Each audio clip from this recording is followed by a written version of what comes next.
Saya dari kelas 8C SMP Santo Thomas 1 Medan. Hari ini saya akan bercerita tentang kisah hidup Fransiskus Assisi. Fransiskus lahir di Assisi, Italia pada tahun 1182. Ayahnya Pietro Bernardone adalah seorang pedagang pakaian yang sangat berambisi dalam bisnis untuk mengejar kekayaan. Namun kehidupan Fransiskus sangat berbeda dengan kehidupan anak-anak kalangan atas lain yang dipenuhi dengan kemewahan dan selalu bergelimang harta.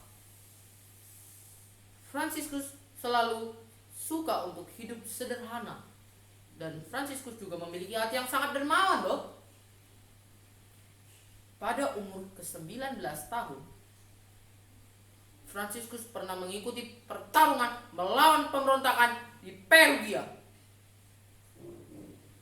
Tetapi di dalam pertempuran itu Fransiskus ditawan, dikurung selama 1 tahun. Rasanya sangat sakit dan menderita, bukan begitu? Ya, begitulah. Tetapi Fransiskus malah semakin mendekatkan diri kepada Tuhan dan mengikuti segala ajaran dan ketetapannya.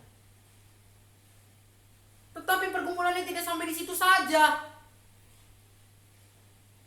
Saat ketahuan membantu orang yang membutuhkan, ayahnya sendiri menghukum Fransiskus dengan hukuman badan, mengurungnya, atau mengancamnya. Tetapi tidak ada satupun hukuman ayahnya yang membuatnya jera. Fransiskus malah semakin nekat untuk berbuat lagi dan lagi. Pada suatu hari, kira-kira 8 tahun setelah pertempuran melawan pemberontakan Perugia, di gereja San Damian, Fransiskus pernah mendengar suara Tuhan. Tuhan berkata, "Fransiskus, perbaikilah rumahku yang hampir roboh ini." Fransiskus segera bergegas pulang ke rumahnya, mengambil pakaian mahal milik ayahnya, menjualnya, dan membagikan uang hasil penjualan kepada gereja. Ayahnya merasa sangat geram saat ia mengetahuinya. Ayahnya bahkan meminta uskup Assisi, uskup gereja tersebut, untuk memaksa Fransiskus pulang. Tetapi Fransiskus tidak mau pulang. Fransiskus bahkan memilih memberikan uang dan pemberian ayahnya, bahkan bajunya yang ia kenakan pada saat itu. Ia bahkan berniat untuk mengembalikannya kepada ayahnya. Akhirnya sang uskup memberikannya pakaian gembala dan ikat pinggang yang digunakannya sebagai biarawan untuk memberitakan Injil.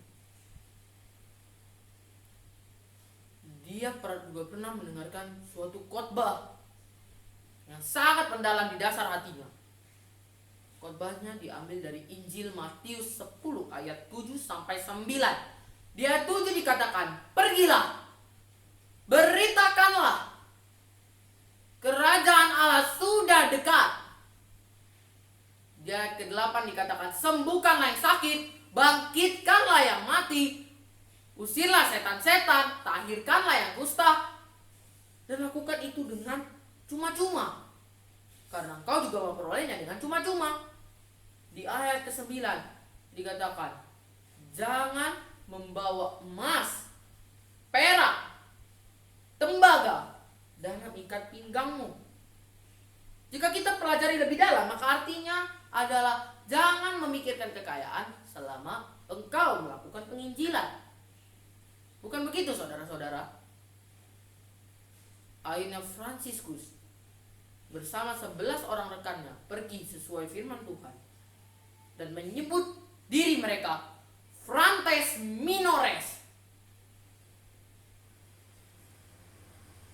Minor artinya golongan yang rendah, yang sering diabaikan.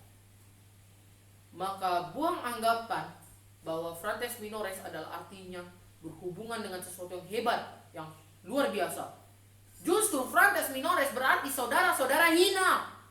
Mengapa mereka bangga dengan nama seperti itu? Jawabannya adalah karena mereka senang hidup sederhana. Mereka menyerahkan hidupnya sepenuhnya kepada kemiskinan dan kesederhanaan kerasulan. Mereka menghabiskan hari-hari mereka di rumah orang-orang sakit, orang-orang kusta. Mereka menari, bernyanyi, memuji Tuhan, serta memberitakan Injil.